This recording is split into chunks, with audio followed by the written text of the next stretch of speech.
નમસ્કાર ખેડૂત મિત્રો, વિડીયોમાં તમારું સ્વાગત છે। આજના તાજા ઊંઝા માર્કેટ યાર્ડના બજાર ભાવ આવી ગયા। તારીખ થઈ ગઈ 22/5/2024 ને વાર થઈ ગયો બુધવાર। મિત્રો વાત કરીએ તો ઊંઝામાં ફરી એકવાર મિત્રો આપણને જીરું અને અજમાના ભાવમાં આજે તેજીનો માહોલ જોવા મળી રહ્યો છે।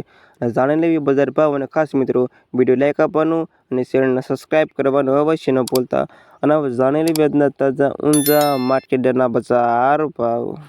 વાત કરીએ તો ઊંઝામાં જીરુનો નીચો ભાવ 4,780 થી ઓછો ભાવ 6,500 રૂપિયા સુધી। વરિયાળી 950 થી 6,650 રૂપિયા સુધી। ઈસબગુલ 2380 થી 3,300 રૂપિયા સુધી। સુવા 1,500 રૂપિયાથી 2,200 રૂપિયા સુધી। અજમો 1,050 થી 4,120 રૂપિયા સુધી। સરસવ 1,230 થી 1,328 રૂપિયા સુધી। તલ 2,500 રૂપિયાથી 2,680 રૂપિયા સુધી। અને આ હતા ખેડૂત મિત્રો તાજા ઊંઝા માર્કેટ યાર્ડના બજાર ભાવ। વિડીયોમાં અંત સુધી રહેવા તમામ ખેડૂતોના પર ખાસ વિડીયો લાઈક આપવાનું અને ચેનલને સબસ્ક્રાઈબ કરવાનું અવશ્ય ન ભૂલતા।